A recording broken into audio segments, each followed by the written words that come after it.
সাহিত্যিক নারায়ণ সান্যাল রচিত উপন্যাস বিশ্বাসঘাতক, পর্ব 23। কেন? 8। আমাদের বংশে কিছু পাগল আছে, জানলে রোনাটা? আমার বাবা হচ্ছেন 1 নম্বর পাগল। তাকে তো তুমি ভালো করেই চেনো। তার ধারণা তিনি হচ্ছেন অ্যাটলাস। জগদ্দল এক পৃথিবীর ভার বহন করতেই তিনি এসেছেন এ দুনিয়ায়। জিউস বুঝি হুকুম দিয়েছে ওটা ঘাড়ে করে চুপচাপ বসে থাকুক। ব্যাস, বাবা ডাইনে তাকায় না, বাঁয়ে তাকায় না, জগদ্দল পৃথিবী ঘাড়ে করে বসে আছে সারাটা জীবন। আর এক পাগল ছিল প্রমিথিউস। তাকে তুমি চেনো না, তার কথা থাক। এছাড়া আমার ছোট বোন এবং মাও পাগল হয়েছিল, কিন্তু আমি তা বলে পাগল নই। এ আমার আদৌ পাগলামি নয়। ধীর স্থির মস্তিষ্কে সব কথা তোমাকে জানাতে এসেছি। আমি একটু বুঝি, তুমি একা নও, ওরাও এটা জানবে। তা জানুক। আজ গোটা পৃথিবীটাকে ডেকে এই কথা শোনাতে চাই। আমার কথা, তোমার কথা। ভেবে দেখলাম এছাড়া আর কোনো পথ নেই। তোমার ড্যাডিকে না হলে ওরা মুক্তি দেবে না। এখনই তো প্রায় অন্তরীণ হয়ে আছেন, 2 দিন পরে ওকে জেলে পুরবে। ওদের যে ধারণা হয়েছে তিনিই সেই 20 শতাব্দীর সবচেয়ে ঘৃণিত বিশ্বাসঘাতক ডেক্সটার। কিন্তু কথাটা সত্য নয়। বিশ্বাস করো রোনাটা, কথাটা সত্য নয়। ওরা ভুল বোঝে বুঝুক, কিন্তু তুমি কেমন করে বিশ্বাস করলে তোমার ড্যাডি এত বড় পাপ কাজটা করবেন? কি বললে? তাহলে কে সেই ডেক্সটার? আমি চিনি কি না? হ্যাঁ, আমি চিনি। না, রিচার্ড ফাইনম্যান নন, রবার্ট ওপেনহাইমার নন, প্রফেসর অটো কার্লো নন। ডেক্সটার হচ্ছে সেই হতভাগ্য যার বাহুবন্ধনে তুমি ধরা দিয়েছিলে, ডক্টর জুলি ক্লাউজ ফুক্স। প্লিজ রোনাটা, ওভাবে ঘৃণায় মুখ ঘুরিয়ে নিও না। আমার কথাটা শেষ পর্যন্ত শোনো। একেবারে গোড়া থেকেই শুরু করি, কেমন? তুমি জানো আমার জন্ম ফ্রাঙ্কফুর্টের কাছাকাছি একটা গ্রাম রাসেলসিমে 1911-তে। না, 25শে ডিসেম্বর নয়, তার 4 দিন পরে, প্রচন্ড শীতের রাত্রে। আমরা 2 ভাই 2 বোন, দাদা গেহার্ড, দিদি ক্রিস্টি, আমি আর আমার ছোট বোন লিজা। বাবা ছিলেন পাদ্রী, প্যাস্টর এমিল ফুক্স। খ্রিস্টান ধর্মযাজক হয়েছিলেন অনেক পরে, 1925-এ। আমার বয়স তখন বছর 14। তার আগে তিনি ছিলেন একটি কারখানার মেশিন ম্যান, লেদ আর ওয়েল্ডিং এর দক্ষ কারিগর। সে যুগের কথা তুমি জানো না। তুমি যখন তাকে দেখেছো তখন তিনি কোয়েকার্স সম্প্রদায়ভুক্ত, বিশ্ব ভ্রাতৃত্বের পূজারী, সোসাইটি অফ ফ্রেন্ডস এর একজন কর্ণধার। আমি তাকে মিস্ত্রি হিসাবেও দেখেছি। একদিনের কথা মনে পড়েছে। তখন আমার বয়স কত হবে, এই ধরো 6-7। আমরা থাকতাম ফ্র্যাঙ্কফুর্টের কাছাকাছি একটা কারখানার বাড়িতে। 2 কামরার একটা ছোট্ট বাড়ি। সৎ ও দক্ষ কর্মী হিসাবে কারখানায় বাবার খুব সুনাম ছিল। সবাই তাকে খুব শ্রদ্ধা করত। এই সময় আমাদের পাড়ায় এক ভদ্রলোকের কুকুরের বাচ্চা হলো। ভারী সুন্দর বাচ্চাগুলো, লোমে ভর্তি। আমি আর লিজা রোজ ওই কুকুর ছানাগুলোকে দেখতে যেতাম। ভদ্রলোকের নামটা আজ আর মনে নেই, তবে তার চেহারাটা মনে আছে। আমাদের পাড়ায় মণিহারি দোকানের মালিক, মধ্যবয়সী, মোটা, এক মাথা টাক। রোজ আমাদের ভাই বোনকে কুকুরের লোভে আসতে দেখে উনি একদিন নিজের থেকেই বললেন, কি খোকা, একটা কুকুরছানা নেবে? আমি তো লাফিয়ে উঠি, বলি, দেবেন? দেব, তবে বিনা পয়সায় নয়, দাম দিতে হবে। 1 মার্ক। 1 মার্ক কতটা তখনও বুঝি না, তবে বাবা মা দুজনেই আমাকে খুব ভালোবাসেন। 1টা মার্ক কি আর দেবেন না? আমি নাচতে নাচতে বাড়ি ফিরে আসি। মাকে বলি, মা, একটা মার্ক দেবে? ওই দোকানদার ভদ্রলোক তাহলে আমাকে একটা কুকুরছানা দেবেন বলেছেন। মা জানতেন কুকুরছানাটা আমার প্রাণ। তৎক্ষণাৎ এক ডয়েশ মার্ক আমার হাতে দিলেন। আবার নাচতে নাচতে আমি ভদ্রলোকের কাছে ফিরে গেলাম। উনি বোধহয় আশা করেননি আমি বাড়ি থেকে একটা ডয়েশ মার্ক নিয়ে আসতে পারবো। আসলে কুকুরছানাটা হস্তান্তরের কোনো বাসনাই ছিল না তার, শুধু শুধু বাচ্চা পেয়ে আমাকে নাচাচ্ছিলেন। এখন কায়দা করে বললেন, এরকম মার্কে তো হবে না খোকা, দেখছো না আমার কুকুরের লেজ নেই, ডয়েশ মার্কেও টেইল থাকলে হবে না, এমন মার্ক আনতে হবে যার দুদিকেই হেড, অর্থাৎ দুদিকেই কাইজারের মুখ ছাপা। আমি অভিমান করে বলি, সে কথা তো আগে বললেই হতো। আবার ফিরে এলাম বাড়িতে।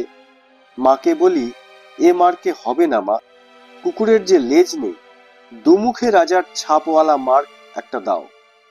মা তো আর আমার মতো পাগল নয়, বললেন, অমন মার্ক হয় না বাছা, ও লোকটা তোমায় কুকুরছানা দেবে না, তাই এমন অদ্ভুত দাবি করছে। কিন্তু আমি কিছুতেই শুনবো না, ক্রমাগত ঘ্যান ঘ্যান করতে থাকি। শেষমেশ মা আর মেজাজ ঠিক রাখতে না পেরে এক ঘা মেরেই বসেন আমাকে।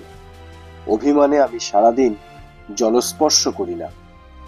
মা অনেক সাধ্য সাধনা করলেন, ট্যাক্সালে কিভাবে মুদ্রা ছাপা হয় বোঝাবার চেষ্টা করলেন, কিন্তু আমিও অবুঝ। সারাটা দিন প্রায় উপবেশনেই গেল। সন্ধ্যের পর বাবা ফিরলেন। প্যাস্টার ফুক্স নন, লেদম্যান ফুক্স। মায়ের বিরুদ্ধে আমার এবং আমার বিরুদ্ধে মায়ের অভিযোগ মন দিয়ে শুনলেন।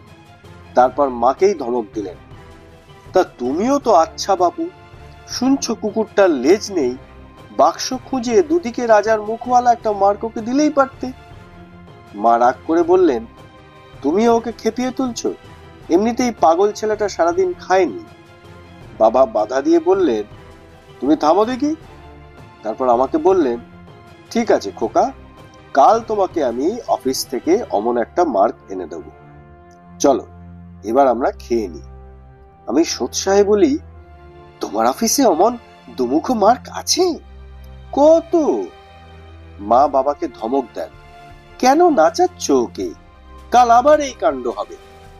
বাবা বললেন, সে তোমাকে ভাবতে হবে না, যাও আমাদের দুজনের খাবার নিয়ে এসো।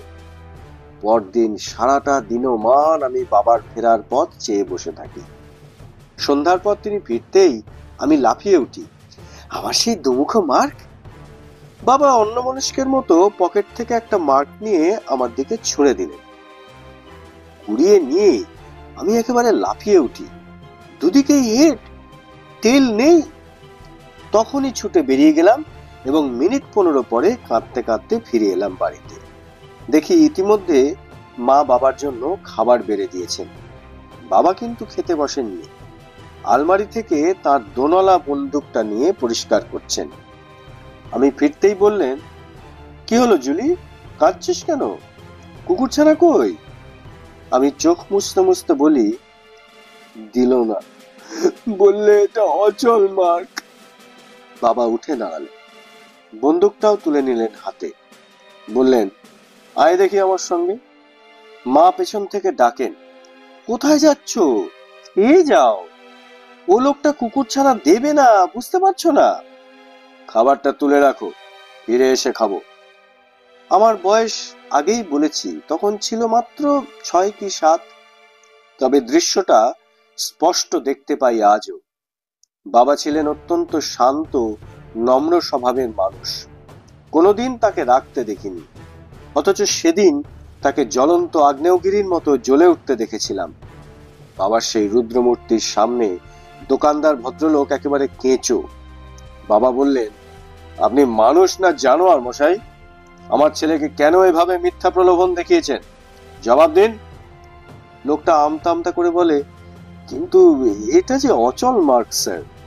আমিও তো তাই বলছি, এমন মার্ক হয় না জেনেও তা কেন দাবি করেছিলেন আপনি?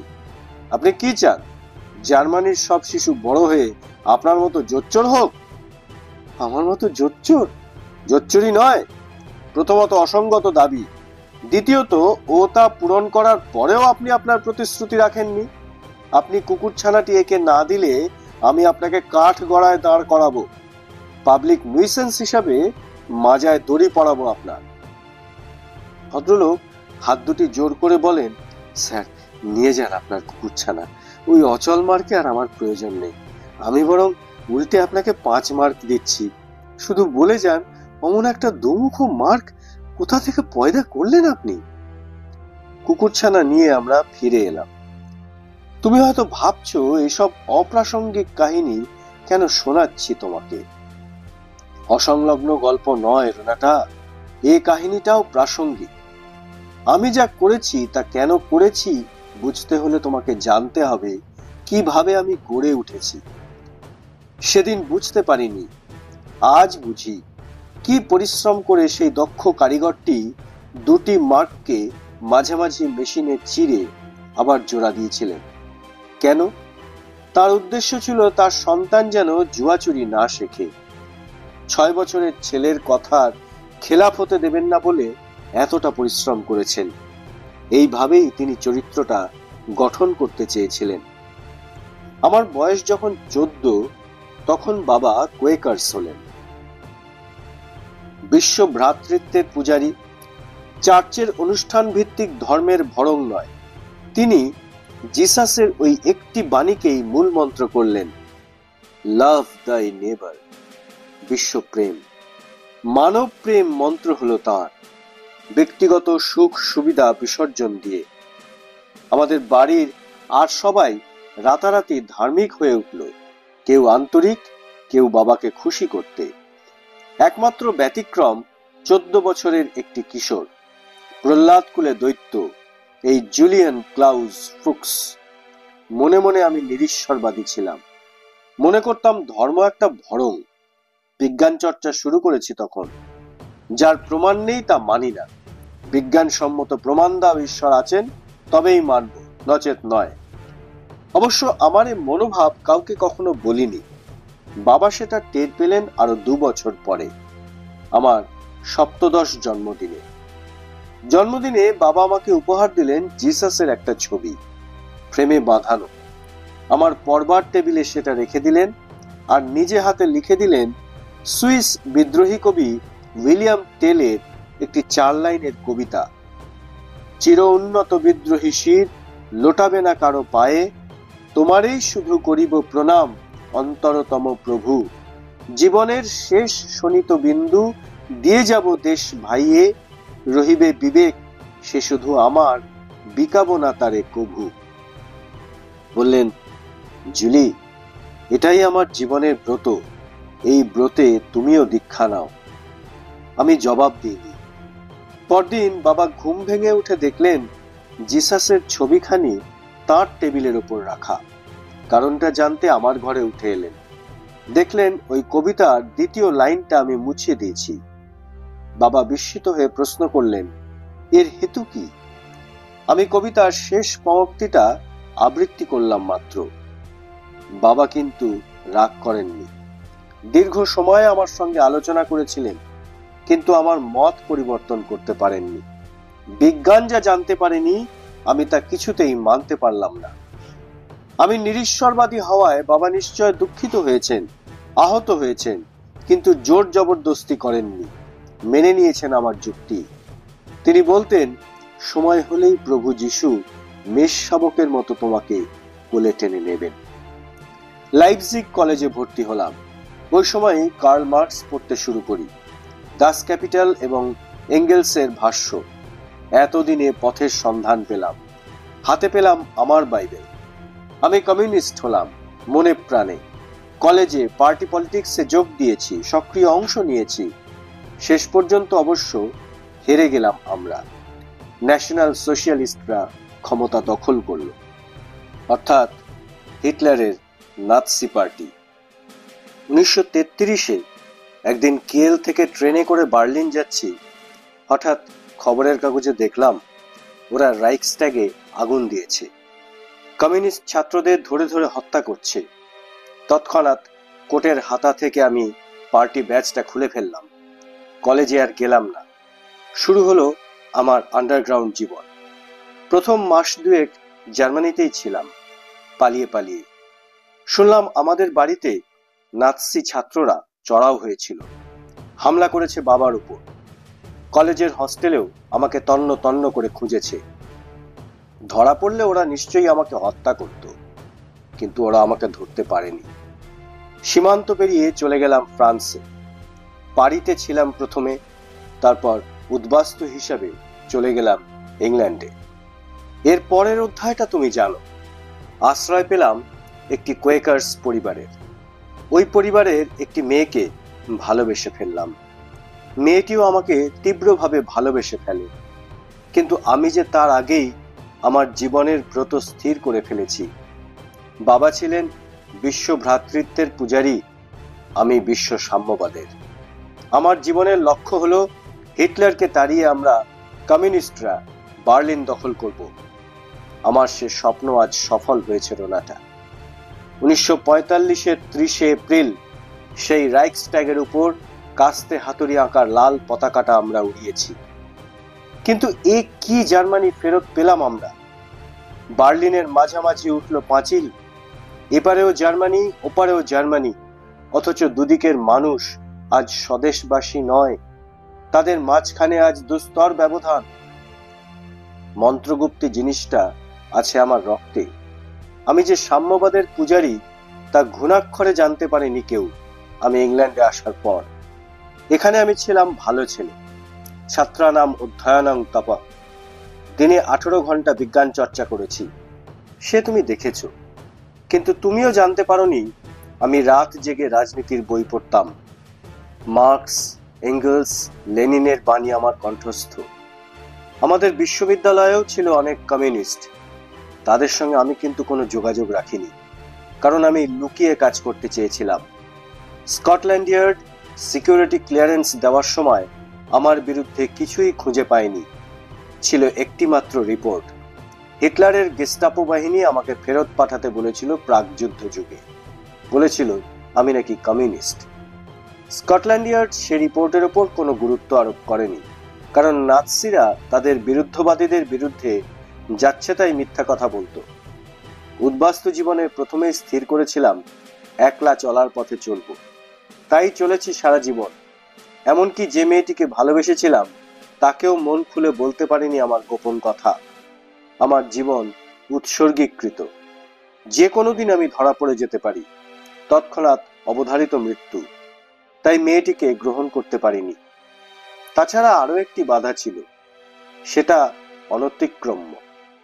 আমরা ছিলাম বিপরীত মেরুর বাসিন্দা। মেয়েটি পরম ঈশ্বর বিশ্বাসী, আর আমি চরম নাস্তিক।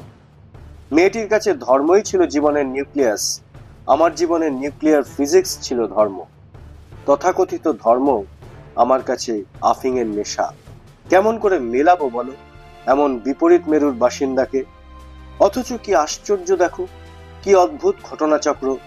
সেই মেয়েটির জীবন জড়িয়ে গেল আমার সঙ্গে নিবিড়ভাবে। আমার জন্যই জীবন দিল সে। আমিও আজ জীবন দিতে বসেছি তার জন্য। বিশ্বাস করো রোনাটা, তোমার ড্যাডি প্রফেসর কার্লের সাথে পাঁচে নেই। তার যমজ ভাই আজ রাশিয়া থেকে পালিয়ে আসতে চায়। কেন চায় তা জানি না। তিনিও প্রফেসর কাপিৎসার সহকর্মী। নিঃসন্দেহে তার কাছ থেকেই প্রফেসর কার্ল কাপিৎসার শেষ সংবাদটা পেয়েছিলেন। আমার কাছে স্বীকার করেননি। প্রফেসর কার্লের ধারণা এবং আর্নল্ডের দৃঢ় বিশ্বাস সেদিন তাকেই গুলি করে মারতে চেয়েছিল সেই আততায়ী। হয়তো তাকে হ্যান্স বলে ভুল করেছিল হত্যাকারী। আবার তা নাও হতে পারে, হয়তো আমাকেই মারতে চেয়েছিল সে। 1942-এ আমি প্রথম রাশিয়ান গুপ্তচরদের সঙ্গে যোগাযোগ করি, নিজে থেকে। কেমন করে জানো? আমি সোজা চলে গিয়েছিলাম লন্ডনের রাশিয়ান এম্বাসিতে ছদ্মবেশে। তখন আমি ব্রিটিশ অ্যাটমিক রিসার্চে নিযুক্ত। ওরা আমার কথা শুনে অবাক হয়ে গিয়েছিল। এমন গুপ্তচর ওরা কখনো দেখেনি যে স্বেচ্ছায় খবর দিতে আসে, বিনিময়ে যে অর্থ দাবি করে না।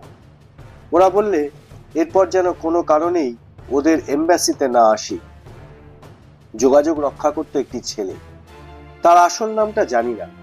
ছদ্মনাম ছিল আলেকজান্ডার। নির্দিষ্ট দিনে নির্দিষ্ট স্থানে সে হাজির হতো। আমি তার হাতে তুলে দিতাম আমার বৈজ্ঞানিক পরীক্ষার ফলাফল। শুধু আমার নিজে হাতে করা এক্সপেরিমেন্টের কথাই তখন জানাতাম আমি, কারণ আমার বিবেক বলতো ওই গবেষণার ফলাফল আমার নিজস্ব সম্পত্তি। আমার মস্তিষ্ক থেকে যা বার হচ্ছে তার মালিকানা আমার নিজের। ছেলেটি আরো তথ্য জানতে চাইতো, আমি জানাতাম না, বলতাম অপরের বৈজ্ঞানিক পরীক্ষার ফলাফলে আমার মালিকানা নেই, জানলেও তা আমি জানাবো না। রহিবে বিবেক, সে শুধু আমার, বিকাবো না তারে কভু। এরপরেই একটা আঘাত পেলাম, রাশিয়ান ছোকরার সঙ্গে যোগাযোগ বিচ্ছিন্ন করলাম। আঘাতটা কি জানো? স্টালিন হিটলারের সঙ্গে চুক্তিবদ্ধ হলেন, অনাক্রমণাত্মক চুক্তি। আমি মরমে মরে গেলাম। স্টালিনকে কোনোদিন মহান নেতা বলে মনে হয়নি আমার, আমি বরং ছিলাম ট্রটস্কির ভক্ত। কিন্তু স্টালিন যখন রাশিয়ার একনায়ক হয়ে পড়লেন, তখন বাধ্য হয়ে তাকে মেনে নিলাম বিশ্ব সাম্যের খাতিরে। হিটলারের সঙ্গে যেদিন স্টালিন চুক্তিবদ্ধ হলেন, সেই দিনই ওই গুপ্তচর বৃত্তিতে ক্ষান্ত দিলাম, ওই বিবেকের নির্দেশেই। কিন্তু ওখানেই তো শেষ নয়। কালের রথচক্র আবার এক পাক ঘুরল। হিটলার আক্রমণ করে বসল সাম্যবাদের রাজ্য। যে পথ দিয়ে নেপোলিয়ন মৃত্যুর মুখে এগিয়েছিল, ঠিক সেই পথ ধরেই এগিয়ে চলল হিটলারের ক্লিটস্ক্রিগ বাহিনী। মস্কো তাদের লক্ষ্য। কমিউনিজমের নাভিশ্বাস উঠেছে তখন। আমার বিবেক আবার পরিষ্কার হয়ে গেল। আমি স্বেচ্ছায় যোগাযোগ করলাম। সাম্যবাদের এত বড় সর্বনাশ দেখে আমি আগের চেয়েও এক পা এগিয়ে গেলাম। যেসব আবিষ্কার আমার নয় তাও জানাতে শুরু করলাম ওদের। এর পরের পর্যায়ে মার্কিন মুলুকে স্যার জন ককক্রফট, চ্যাডউইক, প্রফেসর কার্ল প্রভৃতির সঙ্গে আমারও যাওয়ার কথা উঠল। আবার সিকিউরিটি ক্লিয়ারেন্সের প্রয়োজন হলো, আবার তদন্ত হলো, কিছুই পাওয়া গেল না, একমাত্র সেই নাৎসিদের মিথ্যা দোষারোপখানা ছাড়া। ভাগ্যে ওদের মিথ্যাবাদী বলে বদনাম ছিল। চলে গেলাম আমেরিকায়, প্রথমে শিকাগো, পরে লস অ্যালামসে। এছাড়াও দু একটি কেন্দ্রে যেতে হয়েছে আমাকে। লস অ্যালামসে এসে তোমার সাক্ষাৎ পেলাম। তুমি তো অবাক আমাকে দেখে, তার চেয়েও আমি অবাক মিসেস কার্লকে দেখে। তখন আমি জানতাম না প্রফেসর অটো কার্ল তোমার ড্যাডি, অ্যালিসের তুমি আন্টিও নও আসলে। এর পরের ইতিহাস তোমার জানা। যেটুকু জানো না তা এই, আমার দুই বোন ছিল মনে আছে? ছোট বোন লিজা আত্মহত্যা করে। সে ছিল আর্টিস্ট, ভারী সুন্দর ছবি আঁকত সে, ওয়াটার কালার, অয়েল এবং প্যাস্টেলে। বিয়ে করেছিল একজন রাশিয়ানকে, প্রাণচঞ্চল ফুর্তিবাজ ক্রিটোস্কিকে। হঠাৎ নাৎসিদের হাতে সে ধরা পড়ে। লিজার সহায়তায় বন্দি শিবির থেকে শেষ পর্যন্ত কির্টোস্কি পালিয়ে যায়, সীমান্ত পার হয়ে চলে যায় চেকোস্লোভাকিয়ায়। এবার নাৎসিরা অত্যাচার শুরু করলো লিজার উপর। লিজা তখন সদ্য জননী, ওর কোলে তার প্রথম সন্তান রবার্ট অর্থাৎ বব, মাত্র 1 মাসের শিশু। তার শরীর খুব দুর্বল। উপায়ান্তরবিহীন হয়ে সদ্যজাত শিশুকে নিয়ে সে বাবার ওখানে পালিয়ে আসতে চাইল। এই সময় আরেকজন কমরেড এসে লিজাকে গোপনে জানিয়ে গেল প্রাগে কির্টোস্কি ধরা পড়েছে। তাকে নাকি নাৎসিরা নৃশংসভাবে হত্যা করেছে। প্রথমে চোখ উপড়ে নিয়েছিল, তারপর এক একটি করে তার সব দাঁত তুলে ফেলে, শেষে গায়ে পেট্রোল ঢেলে দিয়ে আগুন জ্বেলে দেয়। লিজা পাগল হয়ে গেল শুনে। আমাদের বংশে সেই প্রথম পাগল হলো। আমি তার আগে দেশ ছেড়েছি। দাদাও নিরুদ্দেশ। দিদি বিয়ে করে আমেরিকায় চলে গেছে। বাবা জেল থেকে সদ্য ছাড়া পেয়েছেন। অগত্যা বাবাকেই যেতে হলো পাগল মেয়েকে বাড়ি ফিরিয়ে আনতে। উন্মাদ মেয়েকে হাত ধরে নিয়ে আসছিলেন বাবা। কি একটা স্টেশনে সে হঠাৎ বাবার হাত ছাড়িয়ে একটা চলন্ত ইঞ্জিনের তলায় ঝাঁপিয়ে পড়ে। বাবার কোলে ছিল বব, 1 মাসের শিশু। বাবা কিছুই করতে পারলেন না। তার চোখের সামনেই লিজার দেহটা মাংসপিণ্ডে রূপান্তরিত হয়ে গেল। তুমি হয়তো বলবে ঈশ্বর করুণাময়, বাবাও তাই বলতেন। সবচেয়ে মজার কথা, লিজাকে ভুল খবর দেওয়া হয়েছিল। কির্টোস্কি আদৌ ধরা পড়েনি।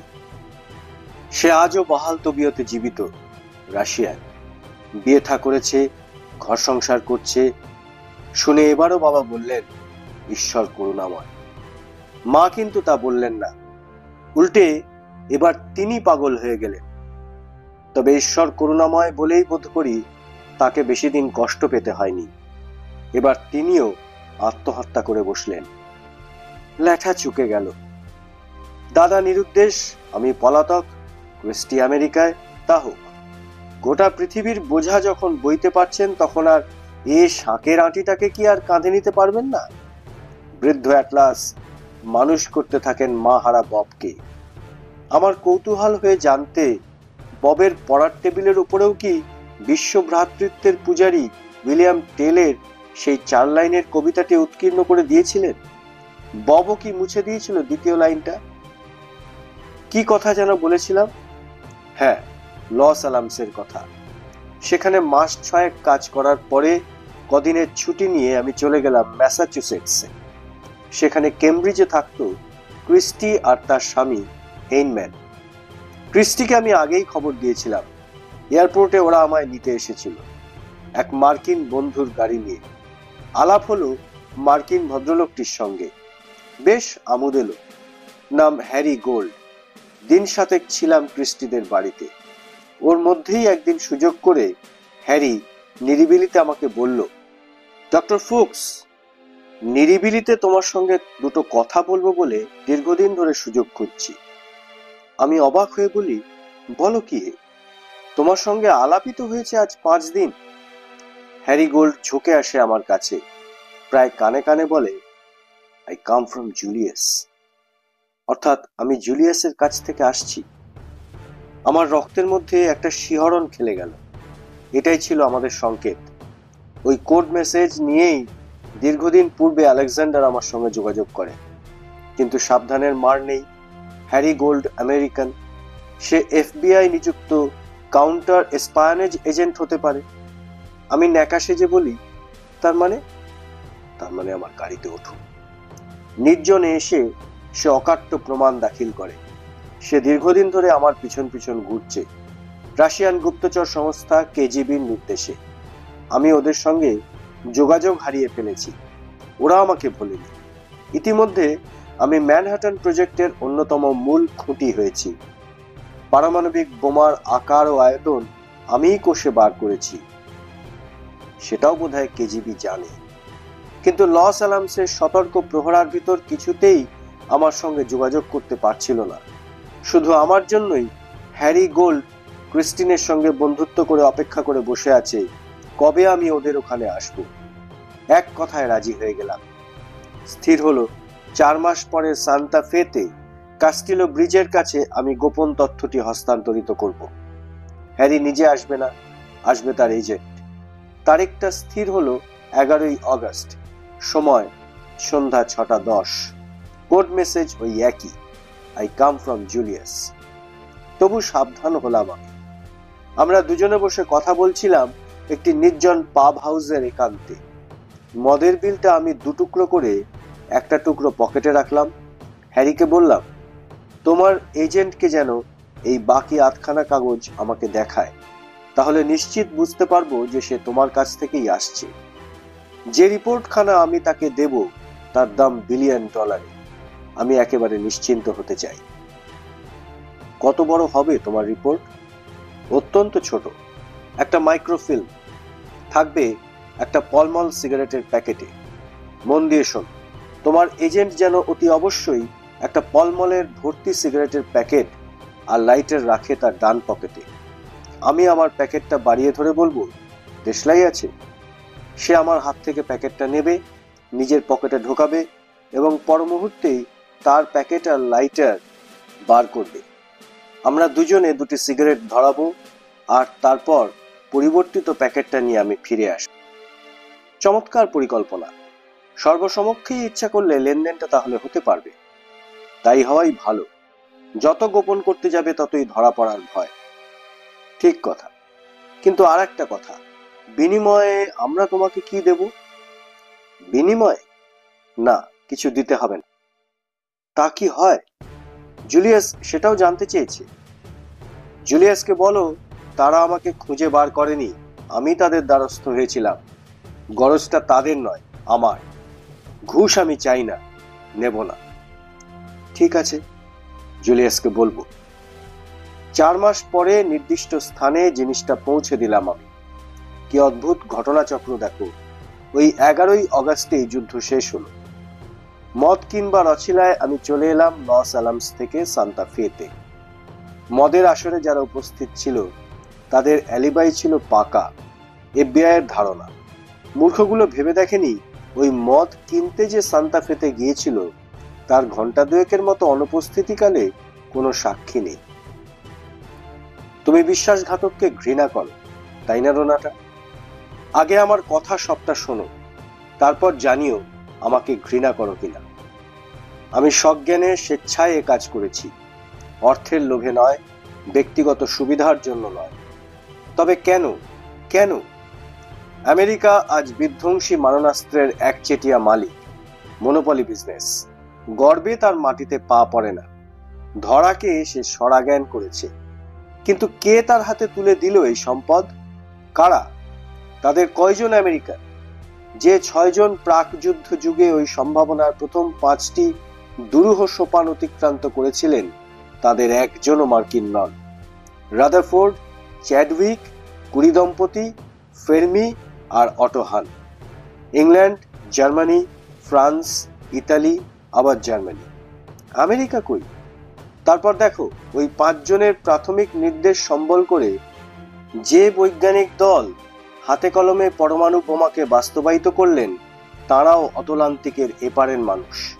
Nils Bohr, Hans Bethe, James Franck, Enrico Fermi, Urey, Szilard, Teller, Wigner, von Neumann, Kistiakowsky, Rabinowitch, Weisskopf, Chadwick, Klaus Fuchs. কই মার্কিন নাম কই? লরেন্স, কম্পটন ইত্যাদি মুষ্টিমেয় কজন সাচ্চা বিজ্ঞানী ছাড়া আছেন একমাত্র অ্যাটম বোমার জনক ওই ওপেনহাইমার। তার অবদানের কথা সৌজন্যবোধে আর নাই বললাম। তাহলে এই অস্ত্রের ওপর আমেরিকার একচ্ছত্র মালিকানা হলো কোন যুক্তিতে? যুক্তি একটাই, ক্যাপিটালিস্টের যুক্তি। আমেরিকা টাকা ঢেলেছে, ক্যাপিটাল জুগিয়েছে। ওইসব বিদেশি বৈজ্ঞানিকরা কারখানা মজদুর বই তো নয়। যুক্তিটা তো এই। আমি এই যুক্তিটা মানতে পারিনি, তুমি পারছো? দ্বিতীয়ত, বিশ্বাসঘাতক কে বা কারা? আমাদের বলা হয়েছিল জার্মান জুজুর ভয়েই এই বোমা বানানো হচ্ছে। আসলে আমাদের প্রতিযোগী ছিল 4 জন জার্মান বৈজ্ঞানিক, অটো হান, ওয়েটজেকার, ফনলে আর হাইজেনবার্গ। আমরা ইউরোপ খণ্ডের বিদেশি বৈজ্ঞানিকরা কর্তৃপক্ষের মুখের কথায় বিশ্বাস করে প্রাণপাত খেটেছি পুরো 6টি বছর। কারখানা থেকে লভ্যাংশ যখন ঘোষিত হলো তখন মিল মালিক মজদুরদের মুখে লাথি মেরে গোটা লভ্যাংশটাই পকেটজাত করলেন। অ্যাটম বোমা ফেলা হবে কি হবে না সে বিষয়ে আমাদের আর কথা বলার কোনো অধিকার রইল না। জিলার্ড দৌড়ে দৌড়ে মাথা খুঁড়ে মরে বৃথাই। ফ্রাঙ্ক রিপোর্টের স্থান হলো ছেঁড়া কাগজের ঝুড়িতে। প্রফেসর নিলস বোরের মতো বিশ্ববরেণ্য বৈজ্ঞানিককে চার্চিল মুখের ওপর বললে লোকটা কি বকছে, রাজনীতি না পদার্থবিদ্যার কথা? তৃতীয়ত, আমার দৃঢ় বিশ্বাস জাপান যদি এশিয়াবাসী না হতো, পিতবর্ণের পৃথক জাতি না হতো, তাহলে ট্রুম্যান, গ্রোভস, ওপি এভাবে পৈশাচিক উল্লাসে উন্মত্ত হতো না। আমার বাবা বিশ্ব ভ্রাতৃত্বের পূজারী, আমি বিশ্ব সাম্যবাদের। আমি ওদের ক্ষমা করতে পারি না। চতুর্থত, ক্লাউস ফুক্স যে অপরাধে বিশ্বাসঘাতক, সে অপরাধে গোজেঙ্কা কেন বিশ্বাসঘাতক নয় তা আমাকে বোঝাতে পারো? সেও কি গোপন তথ্য শত্রুপক্ষকে ফাঁস করে দেয়নি? অথচ তার তো বিচার হলো না কেন? সে ক্যাপিটালিজমের দালাল বলে? এই বোধহয় ওদের আইনের নির্দেশ। হিটলার পরাজিত না হলে ওই নুরেমবার্গে হয়তো বিচার হতো গ্রোভস আর ট্রুম্যানের। আইক্সম্যানের সঙ্গে ওদের তফাৎটা কোথায়? সবচেয়ে দুঃখ কি জানো রোনাটা? এত করেও কিছু হলো না। আমার সাধের জার্মানি আজ 2 টুকরো। বার্লিনের মাঝখান দিয়ে উঠেছে কাঁটাতারের বেড়া। যে স্তালিনের রাশিয়ার জন্য কাণ্ডটা করলাম, সেও আজ হিটলার হতে বসেছে। পূর্ব জার্মানি, চেকোস্লোভাকিয়ায় দেখেছি তার স্বরূপ। কাপিৎসা আজ সাইবেরিয়াতে বন্দী। এ আমরা কি করলাম কমরেড? এ তুমি কি করলে? ওরা বলে বিংশ শতাব্দীর জুডাস। বিশ্বাস করো রোনাটা, আমি জুডাস নই, আমি প্রমিথিউস। প্রমিথিউসকে জানো? অ্যাটলাসের ভাই। অ্যাটলাস জগদ্দল বোঝা বইছে নির্বিচারে, কিন্তু প্রমিথিউস হচ্ছে আদিম বিদ্রোহী। স্বর্গাধিপতি জিউসের গোপন গুহ থেকে সে চুরি করে এনেছিল অগ্নিশিখা, যে আগুন আলো দেয়, যে আগুন উত্তাপ দেয়। মানুষের কল্যাণে পৃথিবীকে প্রথম আলোকিত করেছিল সে, কিন্তু শেষ পর্যন্ত সে ধরা পড়ে যায়। জিউস তাকে পর্বত শৃঙ্গের সঙ্গে শৃঙ্খলিত করে, ঈগল পাখি দিয়ে তার যকৃৎ ছিঁড়ে ছিঁড়ে খাওয়ায়।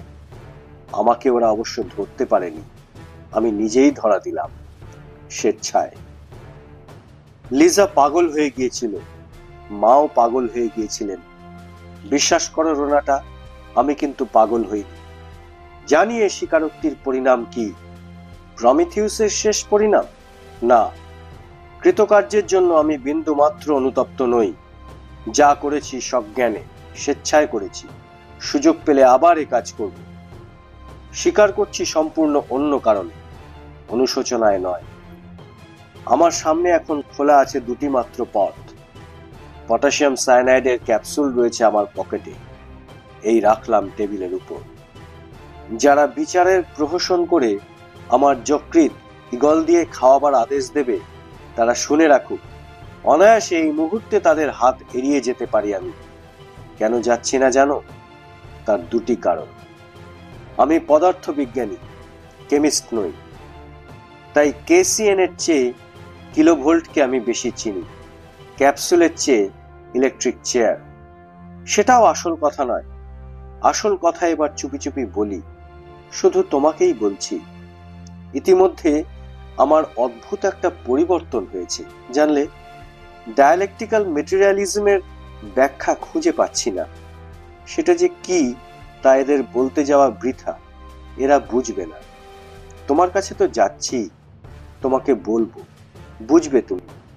আর একজন বুঝবেন, তিনি আমার বাবা। সেজন্যই ক্যাপসুলটা আমি মুখে পুরতে পারছি না। আমি নিজের ক্রস নিজের কাঁধে বইতে চাই যে। মৃত্যুদণ্ডাজ্ঞা পেয়ে আমি একটি অনুরোধ জানাবো। আমার বাবাকে শুধু একবার দেখতে চাই, তাকে একটি অনুরোধ করে যাব।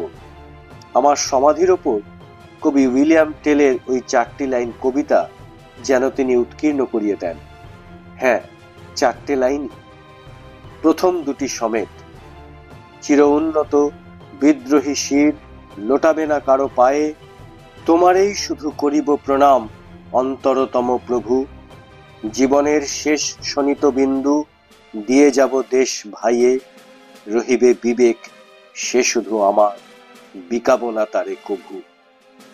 তোমার কাছে যাওয়ার সময় হয়ে এলো লর্ড জিসাস। এবার তুমি মেষ শিশুর মতো আমাকে তোমার বুকে তুলে নাও। আমেন।